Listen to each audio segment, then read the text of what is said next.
لار باندې روانو یو ماشوم ورته چې ډیر غلی ناستا خوا کې ورسره نور ماشومان چې هغوی مستی کوله د په زړه کې دا ویلې چې دغه ماشومان ګواکې دغه بل ماشوم له ځان سره په مستی کې نه پرېږدي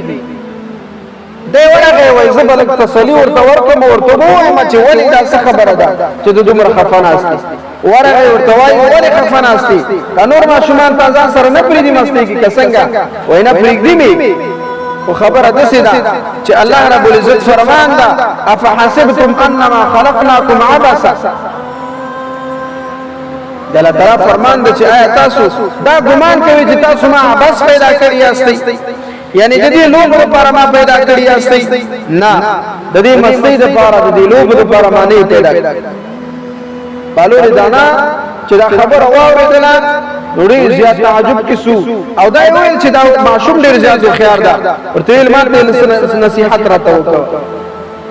لږ نصیحت راته وکړه هغه ورته یو څو اشعار ویلي دغه اشعار مفهوم دا ده وای مسافره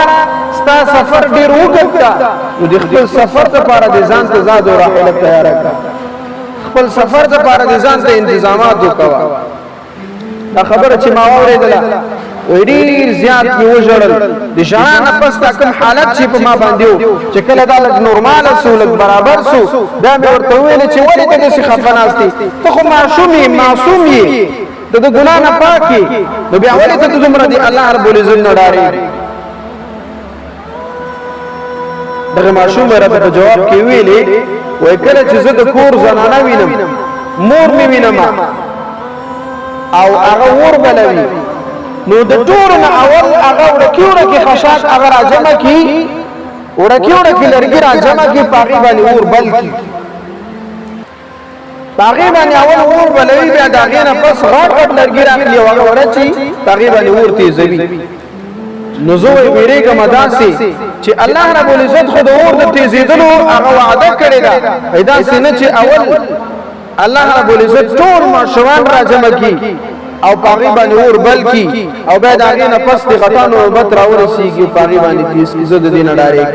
چې اول اور په مونږ باندې بل نس نو دومره د دې الله رب العزت نا ویره کول او ور دي الله رب العزت نه ویره ده بالو له دانا وای چې کله دا خبره ما اوریدل هغه کې زوب شولم به وشرا باندې راغله کله چې خپل خود شولم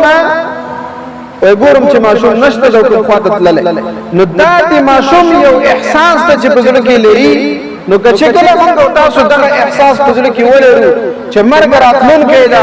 الله رب العزت ته ورتلل شته او الله رب العزت موږ تاسو